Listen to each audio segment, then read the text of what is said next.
Heath 1. Heath emerged from his subway stop in Megalopolis. Elder Way ran through the bustling city like a life vein. Crowds of elves, dwarves, and humans, like himself, went about their day in business attire. Skyscrapers lined the streets, the newest ones being erected and designed by elves, sprawled off in different directions as they rose like glass and steel trees. A crowd of casually dressed humans stood in the middle of the sidewalk, looking into the sky. Heath followed their gaze to see a dragon roosting atop the most recently completed building on the street. Tourists, he muttered as he walked around them. He'd seen more dragons than he could count above the skies of Megalopolis. The capital city of Elwaran seemed to draw them like a bee to honey. The din of rotors echoed off the concrete around him as the fire breathers, a specialized branch of the firefighters, arrived on the scene. They sprayed water at the dragon from nozzles attached to their helicopter. Heath checked his cell to determine why his Dragon Alert app hadn't notified him of the danger. There were several unread notifications on his phone. He'd left the device on silent without realizing. Heath flicked through the messages. The last one displayed his work shift start time. Right now. He started running. His sneakers' rubber soles smacked up the sidewalk as he ran. Heath smelled the stench of smoke drifting down from the dragon's destruction above, and a bit of water trickled onto him from the fire breather's hoses. The sign for his workplace came into view. A roar thundered through the street, and he turned back to see an emerald dragon taking flight. The fire breathers succeeded in their de-roosting. Heath continued forward. Grim, his dwarf co-worker, stood in the doorway of the quick stop, leaning out of it. His giant red beard covered most of his chest, sprawling out in a wild, unkempt manner. He sported tattoos almost everywhere, but usually wore enough clothing to hide them. It was well known that elf employers looked down on tattoos, almost as much as they looked down on dwarf employees. Heath might not have known about Grim's tattoos if he hadn't stumbled upon the dwarf in a bar across town, arm wrestling all comers. "Best punch in before you're any later, lad," said Grim.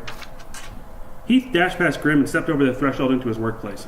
The quick stop occupied half the ground level of Magical Insurance Incorporated. He didn't know much about the company, except that the staff members who came to the store were elves. Speeding past the convenience store aisles, the new Ripple chips caught his eye because they advertised artificial dragon's nest in a large print across the bag.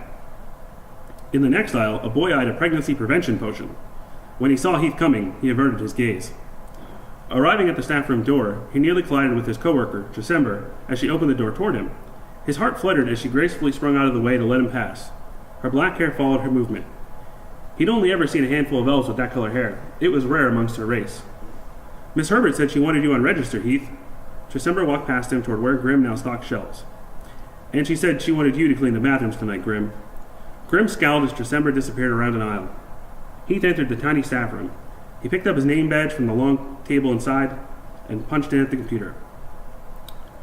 The remainder of the evening went by in a blur, and Heath now sauntered through the closed store straightening items.